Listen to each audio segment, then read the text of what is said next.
Malingana ndi chikalata chochokera ku boma la dziko la Malawi chimene chalembedwa pa 18 August 2025 zikuonetsa kuti zakomera a president kuti asinthe mayina amalo ndi zinthu zina kuno kwathu Malawi kuti zikhale mayina mwa atsogoleri opuma amenewa ndi olemekezeka Dr.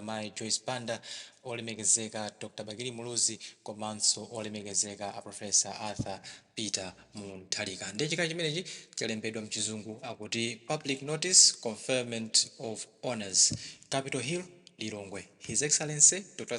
Chakwera, President of the Republic of Malawi, has by virtue of the powers conferred on him under the Section 89, Subsection 1, Subsection B of the Constitution of the Republic of Malawi, as read with Section 5 of the Regional and District Boundaries and Place Names Act, Cap 1804, conferred honors on the following distinguished Malawians by renaming and naming certain places and infrastructure after them as follows. A. In the city of Blantyre, Chileka International Airport to be renamed Bakili Muluzi International Airport.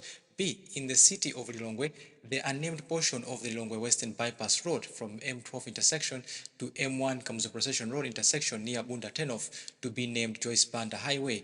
And C. In the city of Lilongwe, the unnamed Area 18 Cloverleaf Interchange to be named Arthur Peter Mutharika Interchange. This conferment of honors is with effect from 9 August 2025 and shall be published in the Government Gazette for all purposes and all written laws in Malawi. Dated this 18th day of August 2025. Signed Colin Zamba, Secretary to the President and Cabinet. Akulera ndetu mene mchichewa kuti olemekezeka Dr. Chakwera, President wa dziko la Malawi, motsatira mphamvu zimene adapatsidwa pansi pa Section 89, Subsection 1, Subsection B ya malamulo akulu a dziko lino Constitution of the Republic of Malawi, komanso akawerenga Section 5 ya malamulo amene akuti Regional and District Boundaries Place Names Act, Cap 18104, chakomera kuti ndithu apereke maulemu apadera kwa Malawi amene achitira bwino dziko lino la Malawi. Amalawi amenewa alemba kuti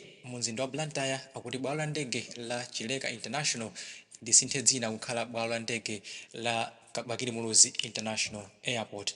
Mumzinda wa Lilongwe akuti msewu umene anthu ambiri amangodza kuti Lilongwe Western Bypass kuchokera pa roundabout ya pa MRA ukafika ku Bunda Turnoff akuti mbali imene tsopano umene uja udziwika ndi dzina lakuti Joyce Banda Highway. Ndipo mumzinda wa Lilongwe omwewo pa interchange ya pa area 18 akuti imene patsopano padziwika ndi dzina lakuti Arthur Peter Mutharika Interchange. Akuti zimenezi zayamba pa tsiku la 9 August 2025 ndipo zilembedwa bwinobwino makalata onse aboma komanso malamulo onse a dziko lino la Malawi. Chikala chimenechi chalembedwa komanso chasayinidwa lero pa 18 August 2025 ndipo amene asayinira ndi Mayi Colin Zamba omwe ndithu ndi mlembi wa President komanso nduna za boma, Secretary to the President and Cabinet. Chikala chimenecho chochokera ku boma kodi Malawi maganizo ano ndotani pa zimene ndithu zachitikazi. Mutuza in the comment section below pompano pa Nyasa VoiceBox.